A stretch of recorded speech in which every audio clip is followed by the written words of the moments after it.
हिंदुस्तान में आयुर्वेद मतलब पतंजलि। ये देश में आयुर्वेद क्षेत्र में रिटेल मार्केटिंग में सबसे बड़ा खिलाड़ी है। इसके संस्थापक हैं बाबा रामदेव और आचार्य बालकृष्ण। योग गुरु बाबा रामदेव इस संस्था के न केवल संस्थापक हैं, अपितु सबसे बड़े ब्रांड एम्बेसडर भी हैं। पतंजलि आयुर्वेद हर जगह पहुंच गया है। इसके प्रोजेक्ट की श्रृंखला भी बढ़ गई है। इसके प्रोडक्ट में आयुर्वेद सिर्फ नाम मात्र रह गया है। पतंजलि बढ़ती डिमांड को पूरा करने के लिए अपने प्रोजेक्ट में बाकी अन्य प्रोडक्ट की तरह केमिकल का इस्तेमाल कर रहा है। साथ ही पतंजलि अपने विज्ञापनों में अपने उत्पादों पर बड़ी बड़ी गारंटियां देता है, जिससे पतंजलि के ऊपर लोगों का विश्वास पैदा होता है और पतंजलि को अच्छा खासा मुनाफा बनता है। लेकिन पतंजलि उत्पादों के परिणाम उनके किए वादों के अनुसार नहीं होते हैं। पतंजलि पर भ्रामक विज्ञापन चलाने को लेकर मुकदमा हो गया है। आइए समझते हैं क्या है पूरा मामला। दरअसल भ्रामक विज्ञापन को लेकर पतंजलि के संस्थापक बाबा रामदेव और बालकृष्ण के खिलाफ पलक्कड़ के न्यायिक मजिस्ट्रेट ने गिरफ्तारी वारंट जारी किया है। ये वारंट तब जारी किया गया जब उनके विज्ञापनों को लेकर धोखाधड़ी का आरोप लगा है। इसका मतलब है कि उन्हें गलत जानकारी देने के कारण अदालत ने उन्हें गिरफ्तार करने का आदेश दिया है। 15 फरवरी को उनकी उपस्थिति सुनिश्चित करने के लिए वारंट जारी किया गया है। इससे पहले रामदेव उनके खिलाफ चले मुकदमे में उपस्थित नहीं थे। बाबा रामदेव के खिलाफ क्या मामला है? शिकायत क्यों की गई?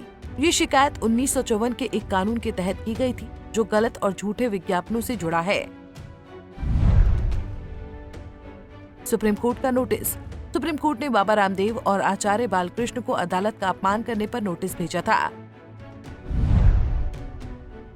अदालत में हाजिरी। सुप्रीम कोर्ट ने उन्हें 2 हफ्ते के अंदर अदालत में पेश होने का आदेश दिया था। पब्लिक माफी। सुप्रीम कोर्ट ने पतंजलि से कहा था कि वो अपने भ्रामक विज्ञापनों के लिए सार्वजनिक माफी मांगे।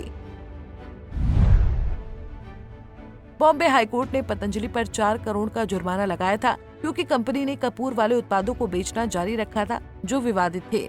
साथ ही बाबा रामदेव पर आरोप था कि उन्होंने कोविड-19 को ठीक करने का झूठा दावा किया और मॉडर्न मेडिसिन को बेकार कहा। इस पर इंडियन मेडिकल एसोसिएशन ने कड़ी प्रतिक्रिया दी और बाबा रामदेव को गलत जानकारी देने के लिए उनकी आलोचना की। माफी के बाद केस बंद।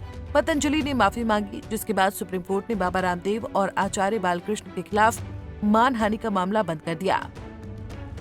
वहीं अब सवाल उठ रहा है कि ये drugs and magic remedy act क्या है? इस एक्ट के कारण क्यों बाबा रामदेव को परेशानियों का सामना करना पड़ रहा है और इस एक्ट की वजह से भारत में कितने लोगों की जान बची है? क्या है drugs and magic remedies act? औषधि एवं जादुई उपचार अधिनियम 1954 एक भारतीय कानून है जो औषधियों के विज्ञापनों को नियंत्रित करता है। ये कानून उन विज्ञापनों पर रोक लगाता है जो ये दावा करते हैं कि औषधियों में जादुई गुण हैं और वो बिना डॉक्टर की सलाह के किसी बीमारी को ठीक कर सकती हैं। इसका मुख्य उद्देश्य जनता को गलत जानकारी देने वाले औषधि विज्ञापनों को रोकना है, ताकि लोग गुमराह ना हो और उनकी सेहत को नुकसान ना हो। बहरहाल इस समय बाबा रामदेव पर मुश्किलें बढ़ सकती हैं। अगर रामदेव जेल जाते हैं तो ये उनकी कंपनी की इमेज के लिए भी खतरनाक साबित होगा। रामदेव की लोकप्रियता और उनके उत्पादों की बाजार में मांग घट सकती है। Bureau report, Punjab Kesari TV. हमसे जुड़े रहने के लिए हमारे YouTube चैनल को सब्सक्राइब करें और नई वीडियो की नोटिफिकेशन के लिए बेल आइकॉन को दबाएं।